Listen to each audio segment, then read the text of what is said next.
বান্দা তো ব্যাপক একটা শব্দ।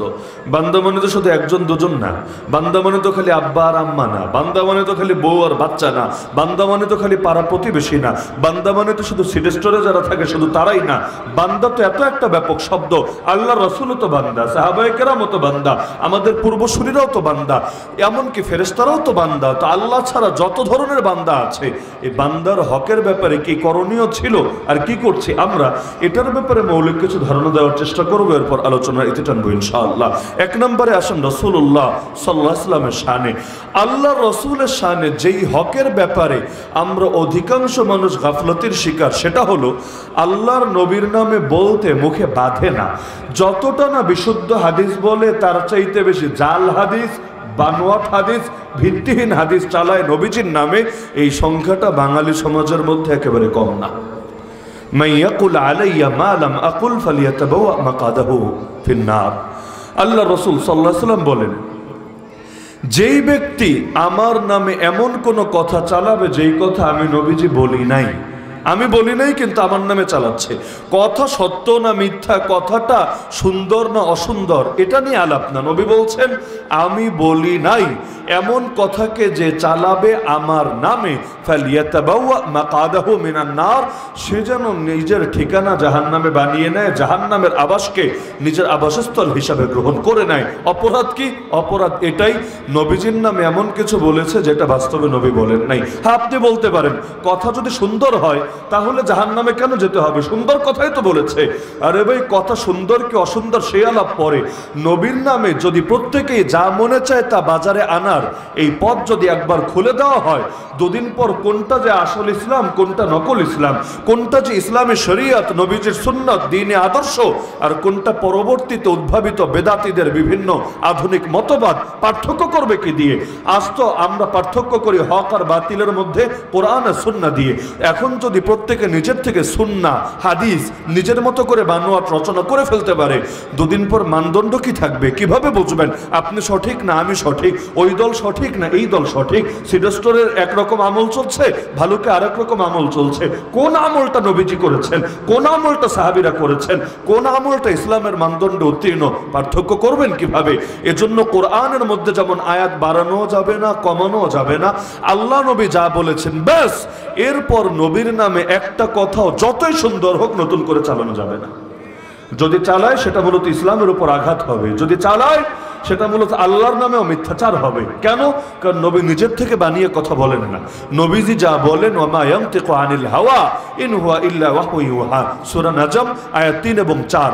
আল্লাহ জানিয়ে দিচ্ছেন নবীজি মন গড়া কথা বলেন না, তিনি ইসলামের ব্যাপারে যা বলেন সব আল্লাহর পক্ষ থেকে নাজিল করা ওহী। যখন নবীর নামে কথা চালালেন, তার মানে আপনি আপনার বানানো বাক্যটাকে ওহী বলে চালায় দিচ্ছেন। আর ওহী নাজিল করেন কে? বলেন, ওহী নাজিল করেন কে? আল্লাহ। তাহলে আল্লাহর নামে এমন কথা মার্কেটে চালায়া দিলেন যেটা আসলে আল্লাহ নাজিল করেন নাই। নাউযুবিল্লাহ মিন যালিক। এজন্য আল্লাহ রাসূল বলেন, ইত্তাকুল হাদিস আন্নি ইল্লা মা আলিমতুম, আমার থেকে হাদিস বলা থেকে বিরত থাকবা, শুধুমাত্র যেটাকে সুনিশ্চিত হাদিস বলে জানবা সেটাকেই বর্ণনা করবা। এজন্য দেখবেন আল্লাহ নবীর সবচাইতে কাছের সাহাবী যারা, যেমন আবু বকর রাদিয়াল্লাহু আনহু চাইতে বেশি কাছের কেউ আছে নাকি নবীজি? আবু বকর রাদিয়াল্লাহু আনহু যিনি পুরো 23টা বছরই নবীজির সোহবত পেয়েছেন, একেবারে মুসলমানও হলেন সবার আগে। আবার আল্লাহ নবীজি যতদিন ছিলেন সঙ্গ ছাড়েন নাই, এমনকি গুহার মধ্যে যখন নবীর সঙ্গে দ্বিতীয় কেউ ছিল না দুনিয়ার মানুষের মধ্যে, তখনও যিনি ছিলেন তিনিও তো আবু বকর।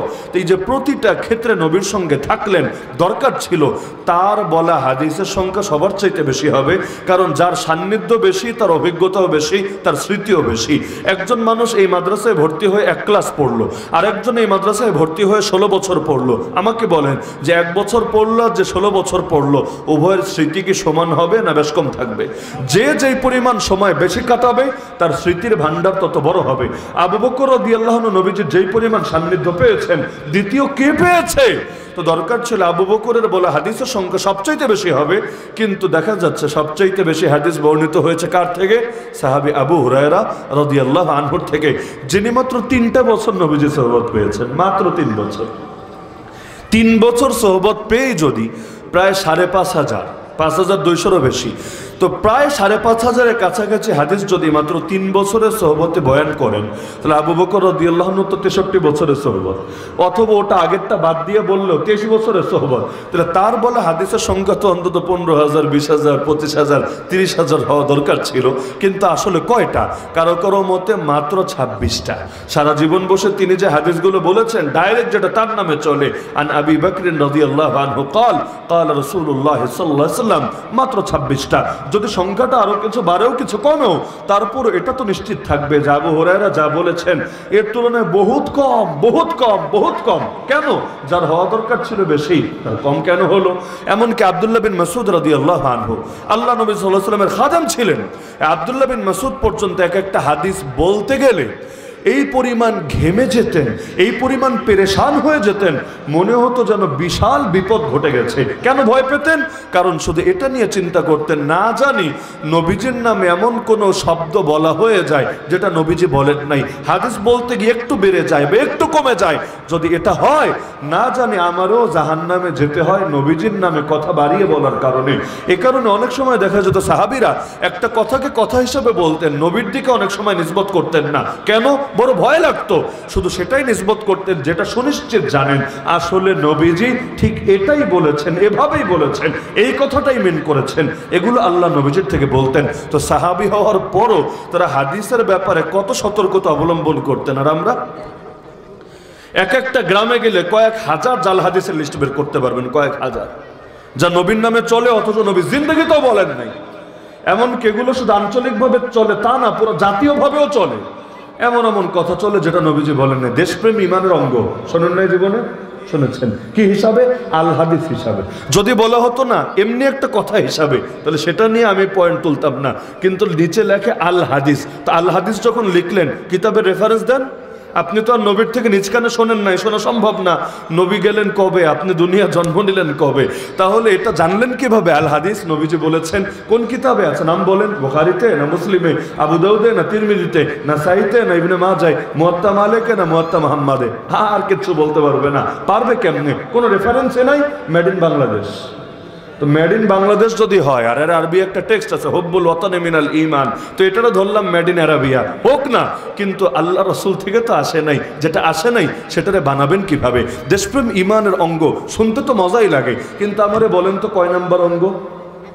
آمنت بالله كما هو بأسمائه وصفاته وقبلت جميع أحكامه وأركانه آمنت بالله وملائكته وكتبه ورسله واليوم الآخر والقدر خيره وشره من الله تعالى والبعث بعد الموت। দেশ গেল কই? ওই যে বললেন না যে দেশপ্রেম ইমানের অঙ্গ, কয় নাম্বার অঙ্গ? কয় নাম্বার? নাম্বারটা বলেন। ইমানের রয়েছে ৭৭ শাখা। কি কি শাখা? এ মাদ্রাসায় পড়ানো হয়, আপনি এসে চেক দেন কি কি শাখা আছে। তো ৭৭-এর মধ্যে দেশ নামটা কোথায় পারলে দেখান। নবীজি বলেছেন সর্বোত্তম শাখা লা ইলাহা ইল্লাল্লাহ বলা, সর্বনিম্ন শাখা রাস্তা থেকে কষ্টদায়ক বস্তু সরিয়ে দেওয়া, আর লজ্জা ইমানের বিশেষ অঙ্গ। এই তো নবীজির কথা। ইমাম বাইহাকি রাহমাতুল্লাহ আলাইহি বিশাল একটা কিতাব লিখেছেন, নাম শুআবুল ঈমান। ঈমানের শাখা প্রশাখা পুরো কিতাব তন্ন তন্ন করে খুঁজেন, হাজার হাজার হাদিস পাবেন। আল্লাহ নবীজি ঈমানের শাখা হিসাবে উল্লেখ করেছেন, এমন যা যা পেয়েছেন সব এনে জমা করেছেন। এর মধ্যে দেখেন দেশ নামটা পান কিনা। মজার বিষয় কি, দেশ বলতে আসলে কি বোঝায়? মক্কা ছেড়ে নবী মদিনায় গেলেন, আপনি বলতে চাচ্ছেন এক দেশ ছেড়ে আর এক দেশে গেলেন। কেন রে ভাই? মক্কা কি একটা দেশ? মদিনা কি আর একটা দেশ? কবে থেকে? তাহলে মক্কা যদি দেশ হয়, ওই দেশটা দেশ হিসাবে প্রতিস্থাপিত হয়েছে কবে? মদিনা যদি আর একটা দেশ হয়, তাহলে ওই দেশের ফাদার অব দ্য নেশনটাকে? অনেক প্রশ্নই তো দাঁড়াবে। বর্তমানে তো মক্কা মদিনা দুটো মিলে একই দেশের অংশ, সৌদি আরব। তো যদি কেউ সিলেট থেকে চিটাগাং যায়, বলবেন নাকি এক দেশ ছেড়ে আরেক দেশে গিয়েছে? বলি না, নর্মালি বলি না। হ্যাঁ, যদি আমরা কথায় আবার বলি, এক সিলেটি আর এক সিলেটিরে পেলে বলবো এই দেশি, এদিকে আসো। এক চিটাগাংয়ের লোক আর এক চিটাগাংয়ের লোকরে পেলে বলবে এই দেশি, এদিকে আসো। যদিও দেশ না, সেটা বিভাগ বা জেলা, কিন্তু বলার সময় ডাক দেয় দেশি। তো যাই হোক, তাহলে দেশ বলতে আসলে কি বোঝায়? ৪৭-এর আগের দেশ না ৭১-এর আগের দেশ না ৭১-এর পরের দেশ? যদি বলেন হুজুর ৪৭-এর আগের দেশ, তাহলে ৪৭-এ যখন দেশ ভাগ হলো ইমানও ভেঙে গেল। কেন? কারণ আগে পুরোটাকে ভালোবাসতেন, যখন মাঝখান দিয়ে বর্ডার দেওয়া হলো বাকিটারে তো আর ভালোবাসতে পারেন না আপনি, কারণ তখন আবার আপনার রাজাকার বানায় ছাড়বে, আপনার বহু রকম গালি দিবে। তো ভালোবাসাটাকে 50% এনে মাঝখানে বর্ডার দিয়ে ঢেকে দিতে হবে। আবার 71-এ এসে এক দেশ ভেঙে আবার আরেক দেশ তৈরি হলো, তো এখন কি ইমানের অঙ্গ আবার চেঞ্জ হলো নাকি? এমন কি সামনে দেশ বড়ও হতে পারে, আবার ছোটও হতে পারে, আবার যেমন আছে তেমনও থাকতে পারে, গায়েব আমরা জানি না, এক আল্লাহ জানে। তাহলে এই অনিশ্চিত জিনিস কি ইমানের অঙ্গ বলেটা কিভাবে? হ্যাঁ, এখন বলতে পারেন মাটিও মানুষকে ভালোবাসা কি দরকার না? অবশ্যই দরকার। আল্লাহর বান্দা আল্লাহর মাখলুকরে ভালোবাসবে না তো কারে ভালোবাসবে? এই জমিন কার মাখলুক? আমরা কার মাখলুক? আমাদের মুখের ভাষা কার মাখলুক? আমাদের গায়ের রং কার মাখলুক? সবগুলোই তো সৃষ্টি, স্রষ্টা তো একজনই। নাকি বাংলাদেশের স্রষ্টা একজন, ইন্ডিয়ার স্রষ্টা আরেকজন, পাকিস্তানের স্রষ্টা একজন, সৌদি আরবের স্রষ্টা আরেকজন, গোটা জমিনের স্রষ্টা একজন, সবগুলো ভাষার স্রষ্টা একজন। এই ভাষার ভিন্নতা এটা কোনো মানুষের বানানো না। ভাষার ভিন্নতা কার দান? কোরআনে আছে, মিন আয়াতিহি খালকুস সামাওয়াতি ওয়াল আরদ ওয়া ইখতিলাফু আলসিনাতিকুম ওয়া আলওয়ানিকুম। আল্লাহর নিদর্শন হলো তোমাদের ভাষা এবং তোমাদের রঙের ভিন্নতা। তো ভাষার ভিন্নতা যদি আল্লাহর নিদর্শন হয়, গায়ের রঙের ভিন্নতা যদি আল্লাহর নিদর্শন হয়, তাহলে কেউ সাদা হয়ে যদি কালাকে ঘৃণা করে, এক ভাষায় কথা বলে যদি আরেক ভাষাভাষীকে ঘৃণা করে, সে মূলত আল্লাহর সৃষ্টিকেই ঘৃণা করে, আল্লাহর নিদর্শনকে ঘৃণা করে। এজন্য ওই যে রাষ্ট্রভাষা উর্দু হবে, এটা নিয়ে আন্দোলন হয়েছে না? এই আন্দোলনের বিরুদ্ধে কোন হুজুরের ফতোয়া দিতে দেখেছেন? দেখেন নাই। কেন? কারণ যেটা আল্লাহর সৃষ্টি সেটার প্রতি অবশ্যই শ্রদ্ধা প্রকাশ করা উচিত।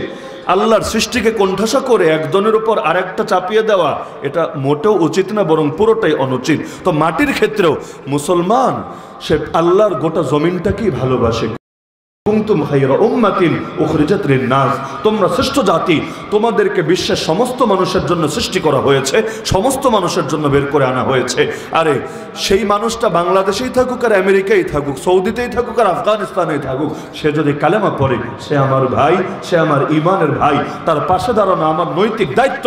এই যে ডক্টর আফিয়া সিদ্দিক আমেরিকার কারাগারে কষ্ট করছে 2 দশকের বেশি ধরে, তাকে উদ্ধার করা শুধু আমেরিকার মুসলমানদের দায়িত্ব না, আর পাকিস্তানের মুসলমানদের দায়িত্ব না, তাকে উদ্ধার করা আমার আপনার সকলের দায়িত্ব। মসজিদে আকসা ফিলিস্তিনে, তাতে কি হয়েছে? এই যে মসজিদে আকসা দখল করে রেখেছে, ভেঙে ফেলতে চাচ্ছে, এই মসজিদে আকসা রক্ষা করা শুধু ফিলিস্তিনের মুসলমানের দায়িত্ব না, শুধু হামাসের মুসলমানের দায়িত্ব না, সিডেস্টরেরও প্রতিটা মুসলমানের দায়িত্ব। चीन और अरब हमारा, हिंदुस्तान हमारा, मुस्लिम है हम वतन है सारा जहां हमारा, तौहीद की अमानत सीनों में है हमारे, आशा नहीं मिटाना नाम निशा हमारा। तो বলছিলাম, তো নবীজির এই হকের ব্যাপারে আমাদের প্রচুর কমতি, যে আল্লাহর নবীজি সাল্লাল্লাহু আলাইহি ওয়াসাল্লামের নামে প্রচুর জাল হাদিস আমরা বলি। এখন থেকে নিয়াত করেন, যেহেতু বান্দার হক নিয়ে আলোচনা, 1 নম্বরে শুরু করলাম নবীজিকে দিয়ে, এখন থেকে নিয়াত করেন আল্লাহ যতদিন বাঁচিয়ে রেখেছেন নবীজির নামে না জেনে অনুমান, ধারণা, শোনা কথার ভিত্তিতে কোনো হাদিস মার্কেটে চালাবেন না। নবীজির নামে কোন হাদিস হিসাবে বললে ওইটাই বলবেন যেটাকে সুনিশ্চিতভাবে হাদিস হিসাবে জানেন, আর যেটাকে সুনিশ্চিতভাবে হাদিস হিসাবে জানবেন না, কারো থেকে শুনে শুনে চুপচাপ মুখস্থ বলার চেষ্টা করবেন না। বাংলাদেশে বেদাতি আছে নাকি নাই? ভালুকায় নাই কি নাই নাকি? আছে। বেদাতিদের সবচাইতে বড় পুঁজির নাম জাল হাদিস। যদি জাল হাদিস বলা আজকে ওরা বন্ধ করে দেয়, ওদের মার্কেট এমনি শেষ হয়ে যাবে। কেন? ওরা নিজেরা নতুন নতুন যত আমল করে এগুলোর প্রতি মানুষের আকর্ষণ জায়গায় জাল হাদিস বলে বলে, জাল হাদিস বলতে না পারলে ভণ্ডামি অর্ধেক খতম হয়ে যাবে। এজন্য চেষ্টা করবেন ভালো কথাও ভালো কথা হিসেবে বলেন, কিন্তু নবীজির নামে চালায়েন না। নবীজির নামে চালাতে হলে আগে নিশ্চিত হয়ে নেবেন যারা বিদগ্ধ ওলামায়ে কেরাম আছেন, গবেষক ওলামায়ে কেরাম আছেন, তাদের থেকে তাহকিক করে নেবেন, হুজুর আসলেই এটা সত্য কিনা, আসলেই এটা বাস্তব কিনা। তিনি যদি বলেন হ্যাঁ বাস্তব, আপনাকে রেফারেন্স দেখিয়ে দিলেন, আপনি বলেন। আর যদি বলে না না এটা তো লোকমুখে প্রচলিত তবে হাদিস না, কোশ্চিনকালেও বললেন না, না হলে আপনার জাহান্নামে যাওয়ার আশঙ্কা আছে। মনে থাকবে তো ইনশাআল্লাহ। নবীজির দ্বিতীয় হক, নবীর নাম শুনলে এক মজলিসে অন্তত একবার নবীর সামনে দুরূদ পড়া ওয়াজিব। সেই দুরূদ লম্বা দুরূদই পড়েন, ছোট দুরূদই পড়েন, সাল্লাল্লাহু আলাইহি ওয়াসাল্লাম। ছোট দুরূদ এই এতটুকু অন্তত পড়তে হবে, ওয়াজিব। না পড়লে আপনার গুনাহ হবে। খেয়াল করলে দেখবেন অনেক সময় এমন হয় নবীজির নাম শুনি বক্তার আলাদা করে বলা লাগে, এই সবাই বলেন সাল্লাল্লাহু আলাইহি ওয়াসাল্লাম, সবাই বলেন, কেন বলতে হবে? বরঞ্চ নবীর নাম শোনা মাত্র মোহাম্মদ শব্দই শোনেন, রাসূলুল্লাহ শোনেন, আল্লাহর নবী শোনেন, আল্লাহর রাসূলই শোনেন, আপনি তো বুঝে ফেলছেন কাকে বোঝানো হচ্ছে। বুঝতে দেরি, অন্তত একবার সাল্লাল্লাহু আলাইহি ওয়াসাল্লাম বলতে দেরি করবেন না। নবীর শানে যদি একবার দরুদ পড়েন, আল্লাহ রাব্বুল আলামিন অন্তত 10টা রহমত আপনার উপর নাজিল করবেন। তো একবার দরুদ পড়লে যদি 10টা রহমত নাজিল হয়, তাহলে দিনে যদি অন্তত 10-20 বারও দরুদ পড়া যায়, সুবহানাল্লাহ, বিশাল বড় ব্যাপার। আল্লাহ রহমতের মধ্যে ডুবে থাকার একটা সুযোগ। তার চাইতে বড় সুবিধা হলো নবীর নামে যদি নিয়মিত দরুদ পড়তে পারেন, আল্লাহ তাআলা আপনার দুনিয়া এবং আখিরাতের সমস্যাগুলো সমাধান তো করবেনই, আল্লাহর নবীজিকে স্বপ্নে দেখার কপালও হতে পারে, নবীজির রওজায়ে আতহার জিয়ারত করার সৌভাগ্য হাসিল করতে পারে, আর কিয়ামতের দিন আল্লাহর রাসূলের সুপারিশ এবং হাউজে কাউসারের পানি পান করার মহান মর্যাদা আল্লাহ আপনাকে দিয়ে দিতে পারে। তাহলে সুতরাং দুরূদ শরীফ এমন একটা আমল যেটা নিয়মিত করলে নবীজির মহাব্বত অন্তরে আসবেই আসবে। যে যার স্মরণ বেশি করে তার মহাব্বত তার অন্তরে বেশি ঢোকে, এটাই স্বাভাবিক। মান আহাব্বা শাইআন আকসারা যিকরাহু, আর মহাব্বতের তাকাজাও এটা, যেই জিনিসের মহাব্বত বেশি সেই জিনিসের আলোচনা বেশি। দেখেন না, আপনার নাতির আলোচনা কেউ জিজ্ঞাসা করতে হয় না, এমনি শুরু করে দেন। কেন? নাতির মহাব্বত দিলের মধ্যে আছে। অনেকে কেউ জিজ্ঞাসা করে না, এটাও ছেলে কি করে মেয়ে কি করে বলতে শুরু করে দেয়। কেন? মহাব্বত দিলে আছে। তা আল্লাহ এবং তার রাসূলের মহাব্বত যদি থাকে, বলে দিতে হবে না, জিকির আর দুরূদ এমনি বের হবে, এমনি বের হবে। কেন? এটাই মহাব্বতের দাবি। কেউ শুনলে শুনুক, না শুনলে না শুনুক, কেউ দেখলে দেখুক, না দেখলে না দেখুক। আপনি তো পড়ছেন আল্লাহকে শোনানোর জন্য, আপনি তো পড়ছেন রাসূলুল্লাহ সাল্লাল্লাহু আলাইহি ওয়াসাল্লামের ভালোবাসা অর্জনের জন্য। সুতরাং এই দুরূদের ব্যাপারে কখনোই কার্পণ্য করবেন না, বিশেষ করে শুক্রবার দিন। আর দুরূদ পড়ে দোয়া করলে আল্লাহ দোয়া কবুল করেন, দোয়া ফেরান না। এজন্য জানাজার নামাজও দেখেন না, দুরূদ পড়ি, আগে দুরূদ পড়ি পরে দোয়া করি। প্রথমে সানা, আল্লাহর প্রশংসা, এরপর নবীর শানে দুরূদ, তারপর দোয়া। কেন? কারণ যেই দোয়ার শুরুতে দুরূদ থাকে আর রবের প্রশংসা থাকে, আল্লাহ ওই দোয়া ফিরায় না। তো দোয়ার ক্ষেত্রে জানাজার নামাজে যদি আদব হয়, অন্য সময় আদব হবে না? অবশ্যই। তাহলে নবীজির শানে এই হকটা আমরা রাখার চেষ্টা করব। 3 নম্বর, আল্লাহর নবীজি সাল্লাল্লাহু আলাইহি ওয়াসাল্লামকে কেউ যদি গালি দেয়, তার শানে বেয়াদবি করে, তাহলে বাকি মুসলমানের দায়িত্ব কি চুপচাপ বসে বসে দেখা, বসে বসে এখানে তামাশা উপভোগ করতে থাকা? না, বরং আল্লাহর নবীর ইজ্জত হেফাজতের জন্য প্রয়োজনে জান কোরবান করে দাও। একবার যুদ্ধ চলছিল, এক পাশে আছেন মুসলমানরা, যাদের মধ্যে নবীর কিছু সাহাবীও আছেন, কিছু তাবেঈও আছেন, আর অপর পাশে কাফেররা, মুশরিকরা। ওরা চাইলো মুসলমানদেরকে খেপাবে। তো মুসলমানকে কি করলে খেপে সবচাইতে বেশি? ওদের একজনের মাথায় আসলো, নবীরে গালি দিই। নবীরে গালি দিলে মুসলমান খেপে যাবে, আর খেপলে কি হবে? ওই বাংলায় বলে না, রেগে গেলেন তো হেরে গেলেন। যুদ্ধের ময়দানে, বিতর্কের ময়দানে, কুস্তির ময়দানে রাখতে হয় না, কারণ একবার রেগে গেলে তখন আর পদক্ষেপগুলো সুস্থ স্বাভাবিকভাবে দেওয়া যায় না। এজন্য চাই প্রতিপক্ষকে রাগিয়ে দিতে, কারণ যত বেশি রাগ করবে তত বেশি ব্যালেন্স হারিয়ে ফেলবে। তো ওরা রাগান্বিত করার জন্য গালি দিয়ে বসলো আল্লাহ নবী সাল্লাল্লাহু আলাইহি ওয়াসাল্লামকে। এক সাহাবী গর্জে উঠলেন, এই জালেম, তোর মুখ বন্ধ রাখ, খবরদার আল্লাহ নবীর শানে গালি দিস না, না হলে আমরা কিন্তু কিছুতেই সহ্য করব না। তো বাংলায় বলে, চোরা না শোনে ধর্মের কাহিনী। মাহফিলে দেখেন না, যতই বয়ান হোক, কিন্তু চোর যেটা আছে যাওয়ার সময় ঠিকই মোবাইল আর মানিব্যাগ চুরি করে নিয়ে চলে যায়। তাহলে চোর সে যত বয়ান শুনুকই না কেন, তার অন্তর বিগলিত হয় না, অন্তর রেখাপাত করে না। সেই সাহাবী সুন্দর করে বললেন, কিন্তু আর মন গলল না। আজকের যুগে যেমন একবার ফ্রান্স থেকে নবীকে গালি দেয়, একবার ইন্ডিয়া থেকে নবীকে গালি দেয়, এমনকি বাংলাদেশের শাহবাগীরা পর্যন্ত কতবার নবীকে গালি দেয়। এত সুন্দর করে গোটা জাতির আলেম ওলামারা বুঝায়, তাও মন গলে না, তাও থামে না। তো সেই সাহাবীও বললেন, থামলো না। এরপর তিনি ঘোড়ার পিঠ থেকে লাফ দিয়ে নেমে গেলেন, নেমে বললেন, আচ্ছা শোন, আমার নাম এটা, নাম বলে দিলাম, আমার বাপের নাম এটা, আমার মায়ের নাম এটা, তুই আমাকে গালি দে, আমার বাপকে গালি দে, আমার মাকে গালি দে, কিছু বলবো না, তবে খবরদার রহমতের নবীকে নিয়ে আর একবার গালি দিলে বরদাস্ত করবো না।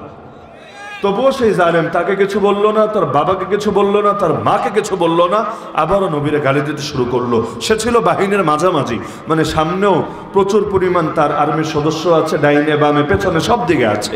এই সাহাবী এবার যখন দেখলেন আবারও নবীর শানে বেয়াদবি করেছে, সাহাবায়ে কেরামের মানসিকতা এটাই ছিল, নিজের জান প্রয়োজনে কোরবান হবে, কিন্তু আল্লাহর নবীর ব্যাপারে কোনো কটু কথা শুনতেও রাজি না। ওই বুখারী খুললেও দেখবেন যে এক সাহাবী তাকে শুলিতে চড়িয়ে হত্যা করবে, এর আগে মক্কার মুশরিকরা অফার দিচ্ছে, আচ্ছা তুমি কি এটা পছন্দ করবা, অফ করে দেন, তুমি কি এটা পছন্দ করবা যে তোমাকে ছেড়ে দিব আর তোমার জায়গায় এনে মোহাম্মদকে লটকায় দিব? যদি তিনি বলতেন হ্যাঁ পছন্দ করব, তারপর ওরা চাইলেও নবীকে লটকাতে পারতো না, কারণ নবী মদিনায়, ওরা মক্কায়। তো তিনি যদি বলেন নবীরা ধরবে কেমনে, নবী পর্যন্ত যাবে কেমনে, গেলে তো যুদ্ধ করা লাগবে, আর যুদ্ধ করলে ওরা তো জিততে পারে না, ওরা হেরে আসে। তো যদি জিততেই না পারে, নবীকে গ্রেফতারি করতে না পারে, তাহলে তাকে শুলিতে চড়াবে কিভাবে? তো বাস্তবে চড়াতে পারবে তা না, সেই সাহাবের ঈমান পরীক্ষা করছে। ওই পরীক্ষা করার জন্য সব ভাগ টিপ দেওয়া লাগে না, একটা দুইটা টিপ দিলে বাকিগুলোর আইডিয়া হয়। সেই সাহাবী ঈমানের বলে বলিয়ান হয়ে বলে উঠলেন, আরে জালেম, নবীকে শুলিতে চড়ানো তো দূরের কথা, আমি তো এটাও পছন্দ করব না। আমি আমার ঘরে পরিবারের মধ্যে সুখে শান্তিতে থাকবো, আর আল্লাহ নবীর পায়ে একটা কাঁটা ঢুকবে, এটাও তো আমি মেনে নিতে পারবো না। তো সাহাবায়ে কেরামের মানসিকতা ছিল এটা, তারা এই ক্ষেত্রে কোনো আপোষ করতেন না। একজন অন্ধ সাহাবী ছিলেন, তার একটা দাসী ছিল। দাসী বুঝেন তো, এই যুগে নাই, আগের যুগে ছিল বাদী, দাসী। তো সেই দাসীটা এমনি বেশ ভালো, যোগ্য, তবে আবার কবিতাও লিখতে পারতো, সাহিত্য রচনা করতে পারতো। তার মাথার মধ্যে হঠাৎ কি ভূত ঢুকলো, সে কবিতায় কবিতায় নবীরা গালি দিতে লাগলো, ব্যঙ্গ বিদ্রুপ। সেই সাহাবী একদিন যে কোনোভাবে জানলেন, তিনি তো অন্ধ, চোখে দেখেন না, একদিন যে কোনো সূত্রে জানলেন, দাসীকে গিয়ে সতর্ক করলেন, শোন, আল্লাহ তোর কবিতার যোগ্যতা দিয়েছে ভালো, যোগ্যতা ভালো লাইনে কাজে লাগা, কিন্তু খবরদার নবীর সামনে আর বেয়াদবি করিস না।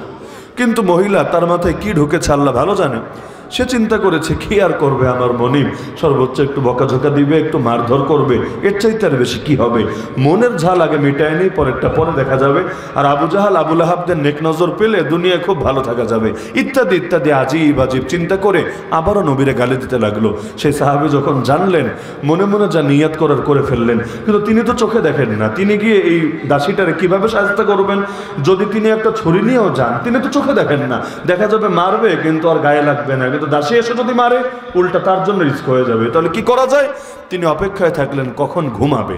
রাতের বেলা যখন ঘুমালো, ছুরি একটা নিয়ে গিয়ে পাশে বসলেন, এরপর কাজ যা করার করলেন, দাসীরা দুনিয়া থেকে বিদায় করে দিলেন। সকালবেলা আল্লাহ নবীর দরবারে বিচার বসলো। আল্লাহ নবী যে ফজরের পরে তিনি বসতেন, ইশরাক পর্যন্ত মসজিদই থাকতেন। সাহাবীরা কি স্বপ্ন দেখেছেন নবীকে জানাতেন, বিভিন্ন হালত বয়ান করতেন। তো নবীজিকে এসে বিচার দেওয়া হলো, ইয়া রাসূলুল্লাহ, মদিনায় খুন হয়েছে, খুন। নবীজি শুনে পেরেশান, আল্লাহ নবী তো শান্তি প্রতিষ্ঠা করেছেন দেশের ভেতর, তাহলে খুনোখুনি হবে কেন? তাও এটা কোনো নবী বিচার করে দিয়েছেন এমন কোনো খুন তো না, কে বা করেছে কেউ জানতে পারছে না। আল্লাহ নবীও পেরেশান, সাহাবীরাও পেরেশান, নবী চাচ্ছিলেন এটা তদন্ত করতে হবে। এর মধ্যে সে অন্ধ সাহাবী নবীর মজলিসে এসে হাজির, পেছন থেকে হাত উঠল, ইয়া রাসূলুল্লাহ, আমার একটু কথা আছে। নবীজি বলেন, সামনে আসো।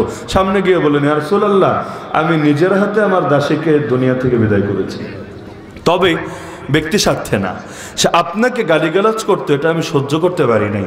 এখন তার প্রাণের বদলে যদি আমার প্রাণ নেওয়া হয়, আলহামদুলিল্লাহ, আমি খুশি আছি, আমি রাজি আছি। আপনার ইজ্জত হেফাজতের জন্য আমার এক জান না 1000 জান যদি কোরবান হয়, তবু আল্লাহ শুকরিয়া, এটা বড় কম খেদমত হবে, এর চাইতেও বেশি কিছু করা দরকার ছিল। ইয়া রাসূলুল্লাহ, আমি হাজির। যদি বলেন এখনই জল্লাদ এসে আমার মাথা আলাদা করে দেখে আমার দেহ থেকে, কোনো আফসোস নাই, কোনো আপত্তি নেই। আল্লাহ নবী তাহকিক করে যখন নিশ্চিত হলেন, হ্যাঁ আসলেই সে ব্যক্তি স্বার্থে কিচ্ছু করে নাই, এবং সে মূলত করেছে আল্লাহ নবীর ইজ্জত হেফাজতের জন্য, সহ্য করতে পারে নাই, এই জন্য নিজের হাতেই সে প্রতিশোধ নিয়ে নিয়েছে।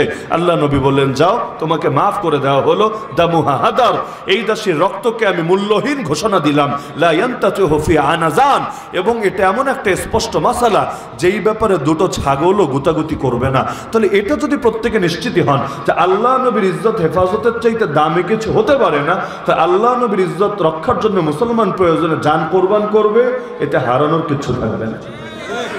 এজন্য ইমাম মালিক রাহমাতুল্লাহ আলাইহির যুগে এক লোক নবীকে গালি দিল। খলিফা হারুনুর রশিদ ছিলেন মুসলমানদের বাদশাহ, তার কাছে বিচার গেল। তিনি ভাবলেন যে কোরআনের আইন দিয়ে তো বিচার করা দরকার, তা আমি তো জানি না আসলে ব্যাপারে আইন কি। এক মুফতি সাহেবকে ডাকালেন, হুজুর, তার ব্যাপারে কি করণীয় বলেন তো। মুফতি সাহেব বললেন, আচ্ছা, আবেগে দিয়ে ফেলেছে, কি আর করার আছে, কয়টা চর থাপ্পড় দিয়ে পিটুনি দিয়ে ছেড়ে দেন। খলিফা হারুনুর রশিদের খটকা লাগলো, নবীর ইজ্জত কি এত সস্তা? আরে জাতির পিতারে গালি দিলে কি অবস্থা হয় দেখেন না? গালি দেওয়া লাগে না, ফেসবুকে একটা কমেন্ট করলে কি অবস্থা হয় দেখেন না? জাতির পিতা রাখেন, জাতির মাতা না, জাতির কন্যা বাদ দেন, আরে দলীয় কোনো ব্যাপার স্যাপার নিয়ে একটা মন্তব্য করলে জেলে যাওয়া লাগে, কি এক আজীব অবস্থা। দুনিয়ায় সবার ইজ্জতের দাম আছে, খালি আল্লাহ রসুলের ইজ্জতের দাম থাকবে না? খলিফা নিতে পারছিলেন না, তার কাছে এটা খটকা লাগছিল। তিনি এবার ফতোয়া জিজ্ঞাসা করলেন ইমাম মালিক রহমতুল্লাহ আলীকে, 4 মাযহাবের 1 মাযহাবের ইমাম, ইমাম দারুল হিজরা ইমাম মালিক রহমতুল্লাহ আলীকে। ইমাম মালিক রহমতুল্লাহ আলী এই প্রশ্ন শোনা মাত্রই, ফতোয়া দেওয়ার আগেই তিনি গর্জে উঠলেন, মা বাকাউল উম্মাহ বাদা শাতমি নবিহা। আরে নবীকেই যদি গালিগালাজ করা হয়, উম্মতের বেঁচে থাকার কি অর্থ হতে পারে? রায় পড়ে তো নবীর ইজ্জতে যদি সেফ না থাকে, হেফাজতে না থাকে, এই কোটি কোটি উম্মত দুনিয়ায় বেঁচে থাকার অর্থ কি হতে পারে? এরপর তিনি তার ঐতিহাসিক ফতোয়া দিলেন, মান শাতামাল আম্বিয়া কুতিলা। এক নবী না, যে কোনো নবীকে, নবীগণকে যারা গালিগালাজ করবে, অবমাননা করবে, একটাই সাজা, তাদেরকে মৃত্যুদণ্ডে দণ্ডিত করতে হবেই হবে। তাহলে এই যে আল্লাহ রসুল সাল্লাল্লাহু আলাইহি ওয়াসাল্লামের সামনে যারাই গোস্তাখি করবে, ওই তো যুদ্ধের ময়দানে সাহাবীর কথা বলছিলাম, নিজের বাপের নামও বলে দিলেন, মায়ের নামও বলে দিলেন, তবুও গালিবাজ থামলো না। অগত্যা তিনি তরবারি কোষমুক্ত করে ওদের দিকে ছুটে যেতে লাগলেন। সাথী সঙ্গীরা থামালো, কই যান কই যান, আর এটা যুদ্ধের ময়দান, আপনি একা গেলে আর কিছুই করতে পারবেন না, বরঞ্চ ওর সঙ্গীরা আপনারা জবাই করে ফেলবে, মেরে ফেলবে। তিনি বললেন, আরে জান গেলে যাবে, কিন্তু নবীরা গালি দিবে আর চুপচাপ বসে বসে শুনবো, এটা তো হতে পারে না। তিনি ভিড়ের ভেতর ঢুকে গেলেন আর তরবারি চালাচ্ছিলেন। তার তো আর ফিরে আসার কোনো আশাও নাই, জানের কোনো মায়াও নাই। সামনে যেটা যেটা ঘটছিল, 2-1টা মরার পর বাকিগুলো এমনি ছেড়ে দিয়ে ডানে বামে চলে যাচ্ছিল। অবশেষে যে গালি দিচ্ছিল তার পর্যন্ত পৌঁছে গেলেন, তারা দুনিয়া থেকে বিদায় করলেন, তো নিজেও আর ফিরে আসতে পারলেন না। অন্যরা তাকেও হত্যা করে ফেললো, কিন্তু নিজের জান দিলেন, তবুও নবীর ইজ্জত হেফাজত করে গেলেন। তো বলবেন এর জন্য আমাদের বাঙালিদের শিক্ষা কি? আমাদের শিক্ষা হলো, এই যে কাদিয়ানিরা নবীজির সামনে বেয়াদবি করছে, স্বাধীন বাংলাদেশের 53 বছর হয়ে যাচ্ছে, আজও পর্যন্ত কাদিয়ানিরা মুসলিম পরিচয় নিয়েই ঘুরে বেড়াচ্ছে। একদিকে নবীর সামনে বেয়াদবিও করবে, নবীকে খাতামুন নবীন, সর্বশেষ নবী অর্থে মানবে না, আবার আরেকদিকে মুসলিম আইডেন্টিটিও বহন করবে এবং এই মুসলিম পরিচয় নিয়ে হজে পর্যন্ত চলে যাবে, উমরায় চলে যাবে। কেন? সৌদি এম্বাসি তো আর জানে না ওর ভেতরে কি আছে। পাসপোর্টে লেখা মুসলমান, আইডি কার্ডে লেখা মুসলমান, কত সরকার এলো আর গেল, কিন্তু পরিচয় সবাই একই লিখলো, এরাও নাকি মুসলমান। তো ফলাফল কি হলো? ফলাফল হলো দেখা গেল যে এখন এই যে তারা গুস্তাখিগুলো করছে, তাদের জন্য মক্কায় ঢোকাও জায়েজ নেই, মদিনায় ঢোকাও জায়েজ নেই, অথচ রীতিমতো যাচ্ছে। অনেক গ্রামে গিয়ে অনেকের মেয়েদেরকে পর্যন্ত বিয়ে করে ফেলছে, অথচ কাদিয়ানের সাথে মেয়েকে বিয়ে দিলে বিয়ে হবেই না। আশরাফ আলী থানভী রহমতুল্লাহ তার সময় বলেছেন যে এখন থেকে জেনারেল ছেলেদের সাথে বিয়ে দিতেও আগে গবেষণা করে দিবা। কি গবেষণা? যে পাত্র শুধু প্রতিষ্ঠিত কিনা এটা দেখলেই হবে না, পাত্রের ঈমান আছে কিনা এটাও দেখতে হবে। কারণ জেনারেল লাইনে এই পরিমাণ কুফর ঢুকে গেছে, শিরিক ঢুকে গেছে। তার যুগের কথা বলছেন, আজকের যুগ না, মাঝখানে কয়েক যুগ চলে গেছে, যে এই পরিমাণ কুফর শিরিক ঢুকানো হয়েছে। কেউ যদি ঈমান রক্ষার ব্যাপারে সচেতন না হয় আর ফরজে আইন পরিমাণ জ্ঞান না থাকে, সে হয়তো নিজের অজান্তেই কাফের হয়ে আছে, মুশরিক হয়ে আছে, মুরতাদ হয়ে আছে। এর সাথে যদি মেয়ে বিয়ে দেয়, বিয়ে তো হবেই না, উল্টো তাদের সংসারে জিনা চলবে, যে বাচ্চা হবে, বাচ্চা হারামজাদা হবে। তাহলে এই কাদিয়ানীদের বিরুদ্ধে আন্দোলন করা এবং ওদেরকে যে কোনো মূল্যে কাফের ঘোষণা দেওয়ানো, এটা আমাদের ইমানি দায়িত্ব ছিল কিনা? বান্দার হক, নবীজির হক যে আদায় করবেন, দরকার তো ছিল। এই যে এখনের যে সময়টা, প্রতিটা রাজনৈতিক দলকে গিয়ে নেতৃবৃন্দকে স্পষ্ট বলে দেওয়া হবে যে আপনারা নির্বাচনী প্রতিশ্রুতির মধ্যে এটাকে অন্তর্ভুক্ত করেন, ক্ষমতায় আসলে, পার্লামেন্টে গেলে, সংখ্যাগরিষ্ঠতা পেলে আপনারা কাদিয়ানীদের অমুসলিম ঘোষণা করবেনই করবেন। যদি আল্লাহ নবীর ইজ্জত হেফাজতের জন্য এতটুকু আশ্বাস দিতে পারেন, আমরা আছি আপনাদের সাথে। যদি দিতে না পারেন, যারা নবীর পাশে দাঁড়াতে পারে না, আমরাও তাদের পাশে দাঁড়াতে পারি। সাফ কথা। এখন যদি এই কথাটা না বলেন, কবে বলবেন? এখনই তো সুযোগ। এভাবে কবে গেলাম যাই না তো আমরা, অথচ সময় শেষ হয়ে যাচ্ছে। গিয়ে যদি প্রতিটা রাজনৈতিক দলরে বলতাম, আরে অন্তত প্রতিশ্রুতিটা দেখ না। এখন বলতে পারেন হুজুর প্রতিশ্রুতি যদি না রাখে, আরে না রাখলে কিভাবে রাখাতে হয় এটা বাঙালিদের শিখে ফেলেছে আলহামদুলিল্লাহ। রক্ত যখন একবার দিতে শিখেছে, আন্দোলন সংগ্রাম যখন একবার করতে শিখেছে, ওই জাতিকে আর দমিয়ে রাখতে কে পারবে? কিন্তু অতটুকু আশ্বাসই আগে বের করেন না মুখ থেকে। দলাদলি তো বহুত হলো, এবার আল্লাহ নবীর ইজ্জত হেফাজতের জন্য অন্তত এই প্রশ্ন তো ঐক্যবদ্ধ হওয়া দরকার ছিল। কতটা কষ্টের কাজ! আমি তো মনে করি এতে কোনো কষ্টের কিচ্ছু নাই, এমনকি নিজের প্রাণ, নিজের মাল, নিজের ফ্যামিলি রিস্কে পড়ার কোনো আশঙ্কা নাই, তারপরও করতে রাজি না। তাহলে কি পরিমাণ গাফলতিতে আছে চিন্তা করে। এরপর আসি আমরা অন্যদের হক, বাবার হক, মায়ের হক, স্ত্রীর হক। যারা আছেন এখানে বিবাহিত, কয়জন নিজের বউয়ের মোহর আদায় করেছেন বলেন তো? যদি না করেন, এমনি যতই খাওয়ান, যতই কাপড় দেন, সেটা ভিন্ন আলাদা। খাওয়ালেন, কাপড় দিলেন, এটা তো তার প্রাপ্যই, তাকে দিলেন। দয়া করলেন, মায়া করলেন, ভিক্ষা দিলেন, তা তো না। খাবার দিতে না পারলে বিয়ে করেছেন কেন? কাপড় দিতে না পারলে, থাকার জায়গা দিতে না পারলে বিয়ে করেছেন কেন? যেটা তার হক সেটা দেওয়ার নাম করুণা না। যেটা তার হক সেটা দিতে তো বাধ্য আপনি, নাহলে আল্লাহর আদালতে জালেম হিসাবে উঠতে হবে আপনাকে।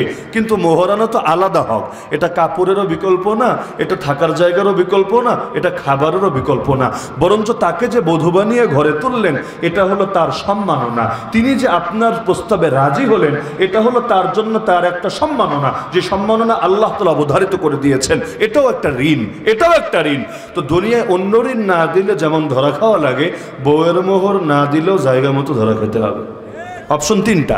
এক নম্বর হলো মরার আগে দিয়ে যাবেন, যদি দিয়ে যান আলহামদুলিল্লাহ, যদি না দেন 2 নম্বর অপশন হলো বাচ্চা কাচ্চারা যদি অন্তত ইসলামের মৌলিক কিছু জ্ঞানে বানায় রেখে যেতে পারেন, আপনাকে কবরে রাখার পর আপনার রেখে যাওয়া যে সম্পত্তি আছে, স্থাবর অস্থাবর সম্পত্তি, যেটাকে আমরা মিরাজ বলি, ওই মিরাজ থেকে মিরাজের সম্পদ নিজেদের মধ্যে ভাগ বাটোয়ারা করার আগেই যদি তাদের ইসলামের মৌলিক জ্ঞান থাকে, তারা জানবে যে এখান থেকে আগে মায়ের ঋণটাকে, মায়ের মোহরটাকে আলাদা করতে হবে, বাকিগুলো ভাগ বাটোয়ারা হবে।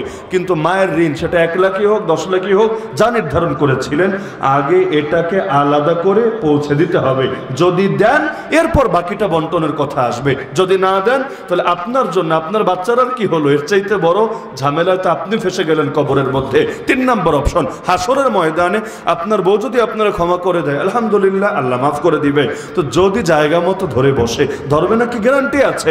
যেদিন বাপমা পর্যন্ত বিপদে পড়লে সন্তানকে না চেনার ভান করবে, চিনবে ঠিকই, চিনতে সমস্যা হবে না, কিন্তু বলবে জীবনে বিয়েই করি নাই, বাচ্চা আসবে কোত্থেকে, এই সেই বিভিন্ন অভিযোগ দিবে। ইয়াউমা ইয়াফিরুল মারউ মিন আখি ওয়া উম্মিহি ওয়া আবি ওয়া সাহিবাতিহি ওয়া বানি। কখন? এটা ভালো মানুষের ক্ষেত্রে হবে না, এটা হবে পাপীদের ক্ষেত্রে, যারা নিজেরাও বিপদে, অন্য বিপদে। চিন্তা করবে, পরিচয় দিলে বুঝে নেক আমলে ভাগ বসাবে। আর ভালো মানুষ তো চিনবে না, খালি চিনবে তো চিনবে, সুপারিশও করবে। হাফেজে কোরআন সুপারিশ করবে না, আলেম ওলামা সুপারিশ করবে না, শহীদরা সুপারিশ করবে না, এমনকি সন্তান বাবার জন্য, বাবা সন্তানের জন্য নেককাররা সুপারিশ করবে না। তো যদি পরিচয় নাই দেয়, সুপারিশ কেমনে করবে? তো এটা নেককারদের ক্ষেত্রে না, বদকারের ক্ষেত্রে। আপনি তো জানেন না আপনার হাসর কেমন হবে। বউ যদি এবার ভালো মতো ধরে বসে, কারণ জানে ওখানে ক্যাশ দেওয়ার কোনো সুযোগ নাই, গায়ে তো কাপড়ও নাই, কি দিয়ে দিবেন আপনি? যে তোরে আইফোনটা দিয়ে দিলাম, নে বেডি খুশি থাক, তোর রয়্যাল এনফিল্ডটা দিয়ে দিলাম, নে খুশি থাক, তোরে গায়ের জামাটা দিয়ে দিলাম, খুশি থাক। অপশন তো নাই, অপশন তো একটাই, নেকামল দিতে হবে। আর নেকামল না থাকলে তার গুনাহ নিজের কাঁধে নিতে হবে। এটা তো তার জন্য বিরাট লাভ, বিরাট লাভ। 1 লাখ টাকা পেলে কি আর না পেলে কি, কিন্তু 1 লাখ টাকা সমপরিমাণ নেকামল পেলে বিশাল কিছু। যদি হক না ছাড়ে, আপনার কি হবে চিন্তা করেছেন একবারও? তাহলে এই যে স্ত্রীর হকের জায়গায় কত মানুষ ধরে, বোনের হক কয়জন দেয় বাংলাদেশে? বাপ মারা গিয়েছে, বোনের হক নাই, নাকি মিরাজ পুরাটা আপনার একচ্ছত্র? বোনের হক শরীয়ত নির্ধারিত হক তো আছে। 1 বোন হলে কতটুকু, 2 বোন হলে কতটুকু, সব মাদ্রাসাগুলোতে পড়ানো হয় বিস্তারিতভাবে। যদি না দিয়ে থাকেন, দেয় না। বাংলাদেশে ইমোশনাল ব্ল্যাকমেইল করে, আর বোনরা তো এমনি নারী হিসেবে একটু দুর্বলই থাকে। তো এখন ইমোশনাল ব্ল্যাকমেইল করে কিভাবে? ভাই চাষ না জমি চাষ, ক্লিয়ার বল। জমি লাগলে জমি নেওয়া জাগা, কিন্তু আর মুখ দেখাইতে আসিস না, বিপদে আপদে তুই তোর স্বামী লয়ে থাক। কারণ তুই জমি নিলে তুই তো খাইতে পারবি না, তোর স্বামী খাবে এগুলা, তোর স্বামী ভোগ করবে। মানে আমাদের বংশের সম্পদ আর এক বংশে এখন চলে যাবে। তাহলে জমি নিলে জমি নিয়ে জাগা, বিপদে আপদে আর আমাদের কাছে সাহায্য চাইতে আসিস না। আর যদি ভাই লাগে, তাহলে ভাইয়ের উপরে খুশি থাক, তোর জমি কি খামো না কি আমরা? বরঞ্চ অন্য বংশ থেকে থাকলো, এটা আমাদের জিনিস আমাদের কাছেই থাকলো। আর স্বামী তো অস্থায়ী, আজ আছে কাল নাও থাকতে পারে, বাস্তবে তো এমনই। তো বিপদে পড়লে তো তোর বাপের ভিটা বাড়িতেই তো আসতে হবে, আসলে তো আমরাই খারাপ তোর পাশে। এখন এগুলো শুনে চিন্তা করে না, জমি নিলে যদি আবার ভাই আসলেই মনে কষ্ট পায়, কষ্ট পেয়ে যদি সম্পর্ক ছিন্ন করে দেয় কি হবে?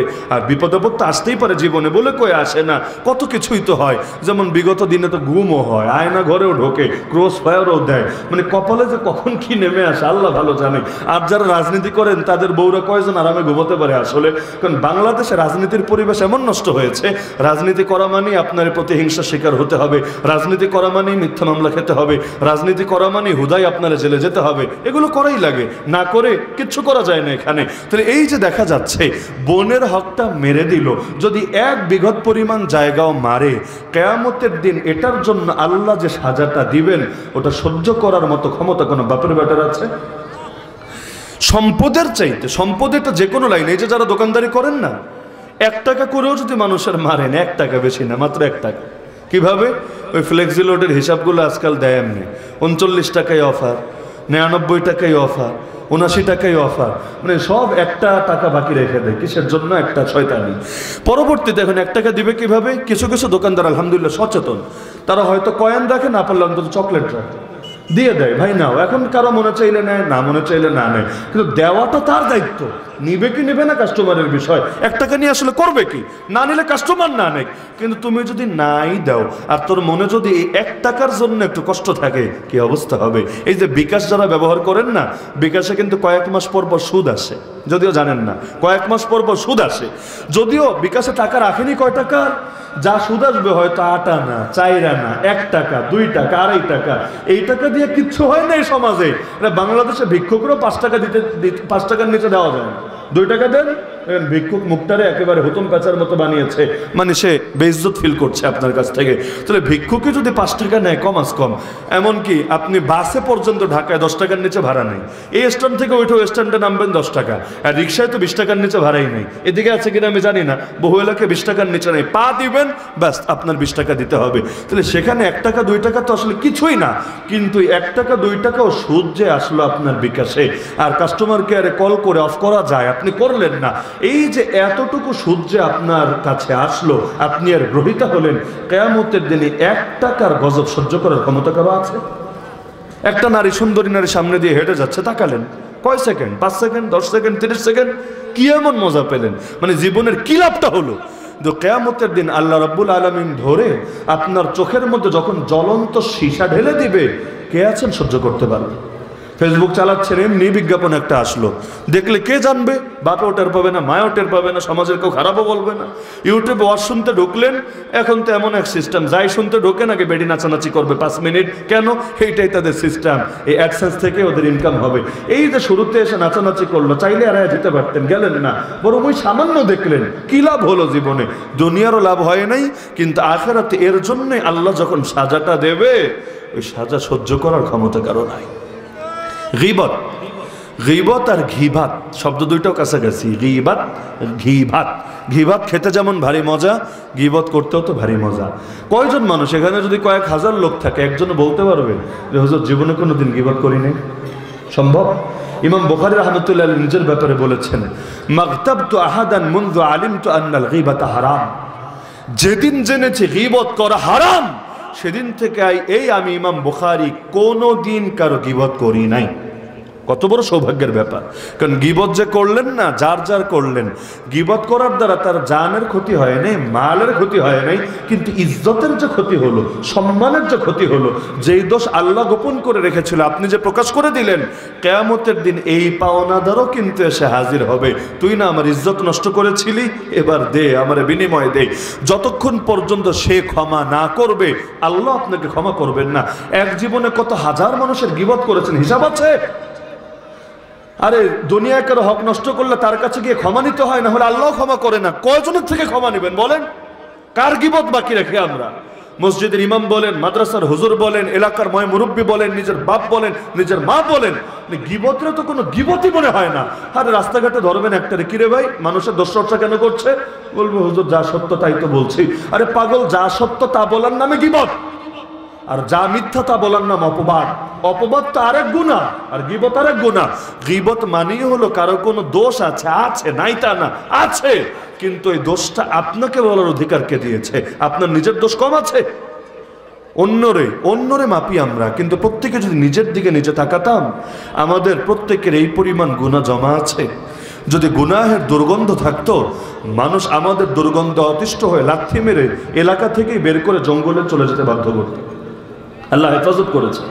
তো নিজের মধ্যে গুনাহ আছে, গুনাহের সাগরে ডুবে আছেন, আল্লাহ মাফ করবে কিনা গ্যারান্টি নাই। আর আপনি অন্যদের গীবতে লিপ্ত আছেন। যতগুলো চায়ের দোকান আছে, এক একটা গীবতের আড্ডাখানা। নারীরা যখন দুজন চারজন একসাথে একত্রিত হয়, গীবতের আড্ডাখানা। গীবত না করলে ভালোই লাগে না। এমনকি কোনো মানুষ নিয়ে ভালো আলোচনাও করতে যাবেন না ভাই। কেন জানেন? কাউকে নিয়ে ভালো কথা বলতে যাবেন, দেখবেন 5টা ভালো কথা 10টা ভালো কথা বলার পর অটো একটা গীবত হয়ে গেছে, যে সে ভালো, এই ভালো, ওই ভালো, ওই ভালো, ওই ভালো, ওই ভালো। লাস্টে গিয়ে বলবে তবে, কি বলে না? তাহলে এই যে এতক্ষণ ভালো বলে আর কি হাসিল করলেন, তবে বলে সব বরবাদ করেছেন। এটা হয়েছে লুঙ্গি খুলে পাগড়ি বাঁধার মতো। পাগড়ি বাঁধার ফজিলত হুজুরের বয়ানে শুনেছেন, কিন্তু হুজুর ওই দিন লুঙ্গি নিয়ে বয়ান করে নেই। সব দিন তো আর সব বিষয় নিয়ে বয়ান হবে না। তো এখন আপনার এত এসকো এসেছে, সঙ্গে সঙ্গে লুঙ্গিটা খুইলা মাথায় পাগড়িটা বাঁধলেন, তো পাগড়ি বেঁধে কয় নাকি কামালেন, কিন্তু লুঙ্গি খুলে তার চাইতে বড় গুনাহ করে ফেললেন। তো মানুষের ভালো বলে কি হবে, কতটুকু নাকি কামাবেন, কিন্তু ওই যে লাস্টে একটা করে গীবত করবেন না, সব বরবাদ হয়ে যাবে। এর চাইতে বড় কথা, আমরা মানে গুনাহকে যে গুনাহ মনে করা ছেড়ে দিয়েছি, যার কারণে তওবার তৌফিকও যে উঠে যাচ্ছে। এই যে শুনেছেন না আপনারা, গীবত জিনার চাইতেও খারাপ। শোনেন নাই? কেন খারাপ জানেন? মূল কারণ কিন্তু 2টা। 1 নম্বর কারণ হলো জিনারে সবাই খারাপ মনে করে, একদিন না একদিন তওবা নসিবে জোটে। গীবতরে তো পাপই মনে করে না। পাপ যদি মনে না করে তওবার তৌফিক কেমনে হবে? 2 নম্বর কারণ, গীবত হয় অহংকারের কারণে। যে গীবত করে নিজেকে বড় মনে করে বলেই গীবত করে। নিজেরা যদি পাপী মনে করতো, ছোট মনে করতো, গীবত আসতো না মুখ দিয়ে। আর জিনা করে কেন? কুপ্রবৃত্তির কারণে, কুচাহিদার কারণে।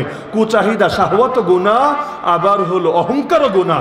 কিন্তু আল্লাহর কাছে অহংকার শাহওয়াতের চাইতে 1000 গুণ নিকৃষ্ট গুনাহ। ইবলিস বরবাদ হয়েছিল অহংকারের কারণে। আর প্রতিটা গীবতকারী অহংকারী, কোনো সন্দেহ নাই, সন্দেহাতীতভাবে। তাহলে গীবত করা দরকার না ছাড়া দরকার? গীবত ছাড়তে চাইলে কথা কমাতে হবে। কথা বেশি বলবেন আর গীবত হবে না, চগলখড়ি হবে না, মিথ্যা হবে না, অশ্লীল কথা হবে না, এটা সম্ভবই না।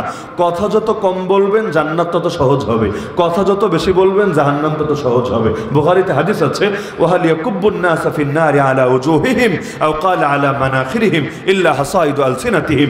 মানুষকে কিয়ামতের দিন উল্টামুখী করে, উল্টামুখী বুঝেন?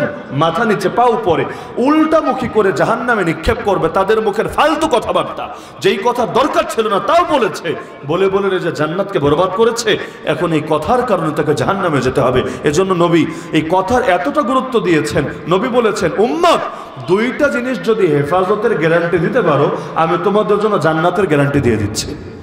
নবী যে জান্নাতের জামিনদার হয়ে যাবেন, জাস্ট 2টা জিনিসের হেফাজতের জামিনদার আপনাকে হতে হবে। কোন 2টা জিনিস জানেন? 2টা জিনিস এমন কোনো হাড্ডি নাই এখানে, জাস্ট গোশত।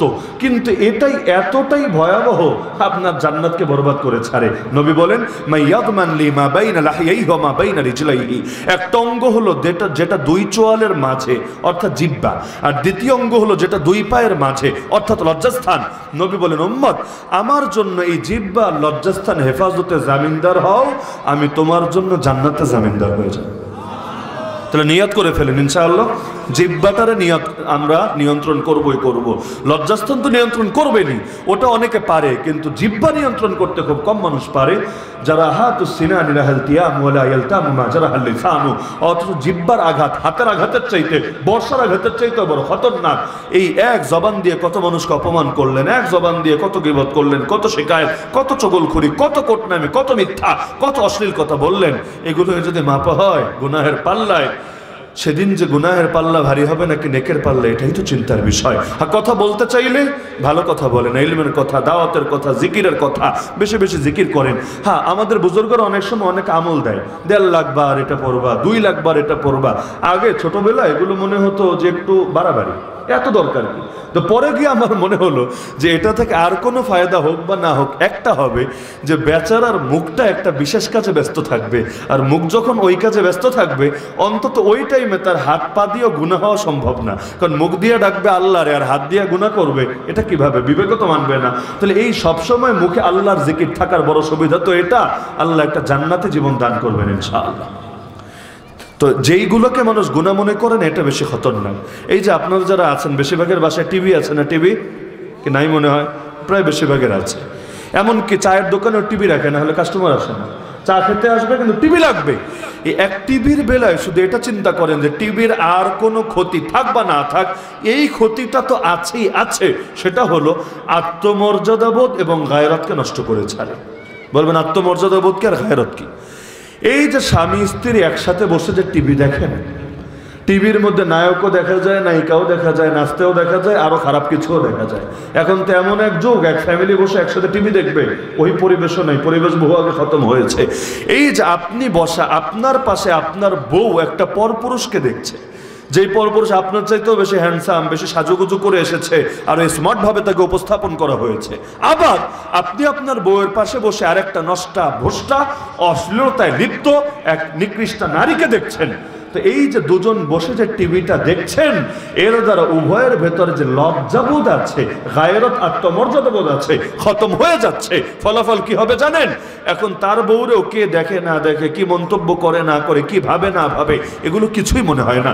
বিয়ে করে স্বামী বাসর করতে পারে না, তার আগে দেখা যায় কমিউনিটি সেন্টারে বধূকে সাজিয়ে গুজিয়ে এরকম একটা সোফায় বসিয়ে রাখা হয়, সবাই গিয়ে ছবি তোলে, ভিডিও করে। দেখেন নাই? ছবি তোলে, ভিডিও করে, অথচ জামাইও ভালো করে দেখতে পারে নাই। জামাই ব্যস্ত মেহমানের মেহমানদারি করতে, গোটা দুনিয়ার দেখা শেষ, খালি দেখেই শেষ না।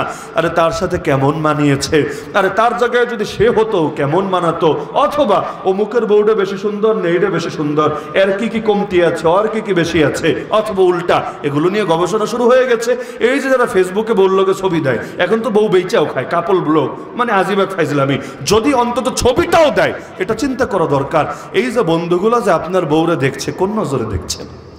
সমস্ত ভালো না। পর্নোগ্রাফি দেখতে দেখতে, অশ্লীল দৃশ্য দেখতে দেখতে মানুষের চোখও ভালো না। মানুষ যতটা না উপর দেখে, তার চাইতে এখন বেশি ভিতর দেখে। এই যে দেখছে, দেখে দেখে যে মন্তব্য করছে, আপনি তো মহা খুশি না, বন্ধুরা আমার পাশে আছে, খুব ভালো বলছে, খুব মানিয়েছে বলছে, অথচ আপনার নাম যে ইতিমধ্যে দাইয়ুসের খাতায় উঠেছে, আপনার খবরই নাই। দাইয়ুসের জন্য জান্নাতের দরজা আল্লাহ বন্ধ করে দিয়েছে। তাহলে যেই জিনিসগুলো সবচাইতে বেশি সেন্সিটিভ থাকা দরকার ছিল, স্বামী স্ত্রীর সম্পর্ক হবে এমন, একজন আর একজনের আখিরাতে সহযোগী হবে, একজন আর একজনকে গুনাহ থেকে বাঁচায় ছাড়বে। ফজরের সময় উঠবে না, আরে একজন আর একজনের মুখে পানি ছিটা দিয়ে দিবে। এভাবে না হওয়া দরকার ছিল। একসাথে গিয়ে তাহাজ্জুদে দাঁড়িয়ে যাবে, একজন আগে পড়তো আর একজন পড়তো না, একজন আর একজনের মধ্যে এই ভালো গুণটা ছড়ায় দিবে। আরে একজন প্রতি মাসে 3টা রোজা রাখতো, অথবা সাপ্তাহিক সোমবার বৃহস্পতিবার রোজা রাখতো, আরেকজন রাখতো না। একজন আরেকজনকে কনভিন্স করে করে রাখানোর চেষ্টা করবে। এটাই না স্বামী স্ত্রীর সম্পর্কের সবচাইতে বড় বেনিফিট। এমনকি বাচ্চারা কি শিখবে তার কাছ থেকে? আরে যেই মা বাচ্চা পেটের ভেতরে নিয়ে জিকির আজকার করে, কোরআন তেলাওয়াত করে, সুবহানাল্লাহ, ওই বাচ্চার মধ্যে সম্পূর্ণ প্রকাশ এবং এর জাহের হালত দেখা যায়। দেখা যায় বাচ্চা আব্বার নাম ডাকে, পরে আল্লাহ ডাকতে শেখে আগে। কেন? এই মায়ের বরকতে। পেটে নিয়েও ডেকেছে, জন্ম হওয়ার পরেও ডেকেছে। আরে এমন বাচ্চা বহুত দেখেছি, বহুত, যে একেবারে মাত্র একদিনের বাচ্চা, কিন্তু স্পষ্ট বোঝা যাচ্ছে আল্লাহ আল্লাহ আল্লাহ আল্লাহ বলছে। একদিনের বাচ্চা, এখনো কথা ফোটে নাই, কিন্তু ওই যে কান্নার মধ্যেও মানে বোঝা যাচ্ছে যে আল্লাহ আল্লাহ বলছে, এবং ভয়ও লাগে যে আল্লাহর কাছে আবার বিচার দিচ্ছে কিনা, যে বাপ মা তার হক আদায়ে কোনো কমতি করছে কিনা। তাহলে শিখলো কেমনে আল্লাহর নাম? তাহলে এই অনেক কিছুর মধ্যেই তো ফলগুলো প্রকাশ পায়। এখন বাচ্চা কাচ্চা নিয়ে টিভি দেখে, ফলাফল বাচ্চা কাচ্চা এগুলো শেখে, গালি শেখে, নোংরামি শেখে, অশ্লীলতা শেখে, সকল ধরনের নিকৃষ্ট কাজ কারবার শেখে। তো হক, এই যে বাচ্চাগুলো এসেছে, এটা তো আপনার উপর আল্লাহ আরেকটা হক চাপিয়ে দিয়েছেন। এই বাচ্চাকে এলেম শিক্ষা দিয়েছেন, বাচ্চাকে নামাজ রোজা শিক্ষা দিয়েছেন, বাচ্চাকে ইসলামের মূল কথা ঈমান আকীদা ঠিক করে দিয়েছেন। যদি না দেন, তো ডাক্তার বানালেই হক আদায় হবে না, ইঞ্জিনিয়ার বানালেই হক আদায় হবে না। আরে আগে মুসলমান তো বানান, আগে ইমানদার তো বানান। এমন বাচ্চা এই যুগে বহুত আছে, শুদ্ধ করে কালেমাটা বলতে পারে না, কোরআন তেলাওয়াত করতে পারে না, অথচ সে এসএসসি পাস, এইচএসসি পাস, আর ভার্সিটিতে চলে গেছে। আরে দুনিয়ার সবই হলো, খালি আল্লাহই হলো না। তোমার দুনিয়া কিচ্ছু হলো না, সবই বরবাদ হয়ে থাকলো। তাহলে বান্দার হক ঠিকভাবে আদায় করা দরকার কি না? প্রতিটা মানুষ নিয়ত করেন যে আমাদের বাচ্চাদেরকে আগে ঈমান শেখাবো, এরপর বাকি বিদ্যা শেখাবো। আগে মুসলমান হোক, এরপর ডাক্তার হলো আলহামদুলিল্লাহ, ইঞ্জিনিয়ার হলো আলহামদুলিল্লাহ, সব হবে পরে, ইমানদার হবে আগে। পারবেন না ইনশাআল্লাহ? নারী, এই যে স্ত্রী আপনি বিয়ে করে ঘরে তুলেছেন, এটাও তার হক। আপনি তাকে জাহান্নাম থেকে বাঁচাবেন, তাকে জান্নাতের পথে এগিয়ে নিতে সহযোগিতা করবেন, হক। আপনি যদি তাকে গুনাহে বাধ্য করেন, গুনাহের পরিবেশ অভ্যস্ত করে তুলেন। তার আগে অ্যান্ড্রয়েডও ছিল না, এমন বহু মেয়ে আছে আগে অ্যান্ড্রয়েড চালাই নেই, স্বামী বিয়ে করে অ্যান্ড্রয়েড তুলে দিয়েছে, একসাথে নাটক দেখে, সিনেমা দেখে, গান বাজনা দেখে, 2 দিন পর আপনার দেওয়া মোবাইল দিয়েই এবার চ্যাটিং করে। কি হয় না? আপনার দেওয়া, আপনার কিনে দেওয়া মোবাইল দিয়েই পরপুরুষের সাথে চ্যাটিং করে ফলাফল পরকীয়া বাড়ছে, দাম্পত্য কলহ বাড়ছে, বিবাহ বিচ্ছেদ হচ্ছে। আরে আল্লাহ নবীর চাইতে বেশি বুঝতে গেলে তো এমনই হবে। দেবরের সাথে কয়টা এলাকায় পর্দা হয় বলেন তো? দেবরের সাথে পর্দা করে না কেন? দেবর তো ছোট ভাই। আরে ছোট ভাই ডাকলেই কি ছোট ভাই হয়ে যায়? তাহলে এই বড় ভাই মরার পর তারা বিয়ে করাও কেমন জায়েজ হয়ে যায়? আপন ভাইরে বিয়ে করা যায় জীবনে? তাহলে এখানে যায় কিভাবে? তাহলে যাকে শরীয়ত আপন ভাই বানায় নেয় সে কোনোদিনও আপন ভাই হবে না, তার মতো হবে না, হওয়ার প্রশ্ন আসে না। নবী বলেছেন দেবর মানে মরণ, দেবর মানে মরণ। মরণ থেকে যেভাবে দূরে থাকো দেবর থেকেও দূরে থাকবা। থাকে না ফলাফল কত সময় কত ধরনের দুর্ঘটনার নিউজ নিয়মিত পত্রিকায় দেখতে হয়। শালি, বাংলাদেশে এক শালি সম্প্রদায় কি পরিমাণ সংসার ভাঙার কারণ হয়েছে হিসাব নাই। কি বিশ্বাস হয় না? কেন? ছোট বোন। তো ছোট বোনটা নিয়ে পালাও কেন বেটা?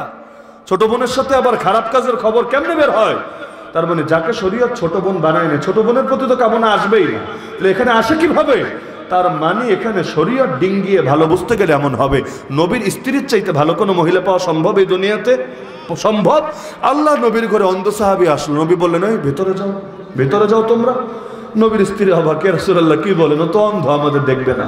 নবী বললেন সে অন্ধ বুঝলাম, তোমরা কি অন্ধ নাকি? তোমরা দেখতে পাচ্ছ না? যাও ভেতরে যাও। তো একটা অন্ধ সাহাবীকে দেখবে, অথচ সাহাবীর চাইতে ভালো মুমিন কেউ হয় না, আর নবীর স্ত্রীর চাইতে মহিয়সী নারী কেউ হয় না। সেখানে পর্যন্ত নবী এটা সহ্য করে নেন নাই, আর আমরা রীতিমতো সহ্য করে নিচ্ছি। এর চাইতে বড় আফসোসের বিষয় কি হয়? অনেক ঘরে পর্দা করতে চায় তো করতে দেয় না। বিয়ার পাত্রী নিজে দেখার আগে বাপে দেখে, বাপের পছন্দ হলে তার পছন্দের দাম আছে, এই বাপের জন্য দেখা জায়েজ আছে? বাপে যতই ভালো নজরে দেখুক না কেন পুত্রের জন্যই দেখছে, কিন্তু শরীয়তকে নতুন করে আবার আসবে নাকি? যা হারাম তো হারামই, যা হালাল তো হালালই। শরীয়ত তো শুধু পাত্রের জন্য হালাল করেছে, তার ভাইয়ের জন্য হালাল করে নাই, আরে তার বন্ধুদের জন্য হালাল করে নাই। এই যে আপনারা মেয়েদের ছবি দেন না জামের কাছে, মানে বিয়ে হওয়ার আগেই ছবি, যারা ছবি দেখে পছন্দ হলে ঘরে দেখতে আসবে, এই যে ছবি দিয়েও যে কি পরিমাণ গুনাহের দরজা খোলেন জানেন? এই যে ছবিটা আপনি দিলেন সে কি একাই দেখবে? আর তার ফ্যামিলির খালি নারীরাই দেখবে? তার ভাই দেখবে না, বাপ দেখবে না, বন্ধুরা দেখবে না? এখন তো বন্ধু ছাড়া কিছু হয়ই না, আগে বন্ধু পছন্দ করবে তারপর সে পছন্দ করবে।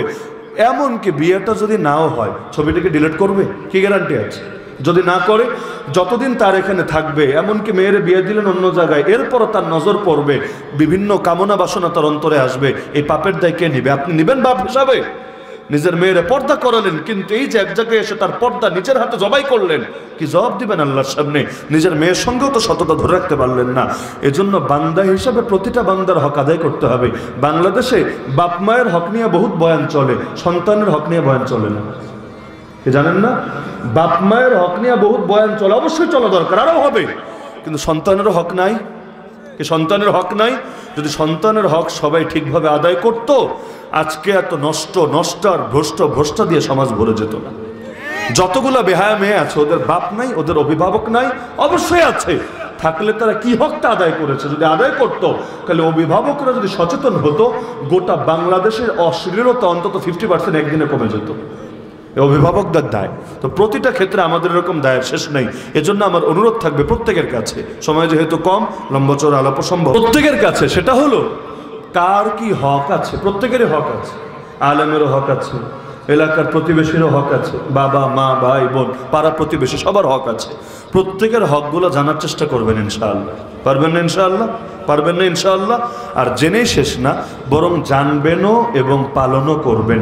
প্রতিটা হক নিজের দ্বারা আদায় কতটুকু হচ্ছে, না হলে কি কি কমতি আছে, এগুলো হিসাব করার চেষ্টা করবেন।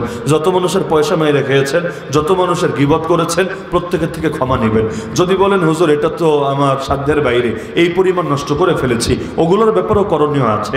আল্লাহর কাছে যাদের পয়সা নিয়েছেন তাদের নিয়তে যদি দিতে নাই পারেন, খুঁজে পাচ্ছেন না, মরে গেছে, ওয়ারিশও নাই, আগে এলাকায় ছিল, কই গেছে জানেনও না, এমন যদি হয় তাদের নিয়তে সদকা করবেন, নিজে সওয়াবের জন্য না, তাদের পক্ষ থেকে সদকা করবেন।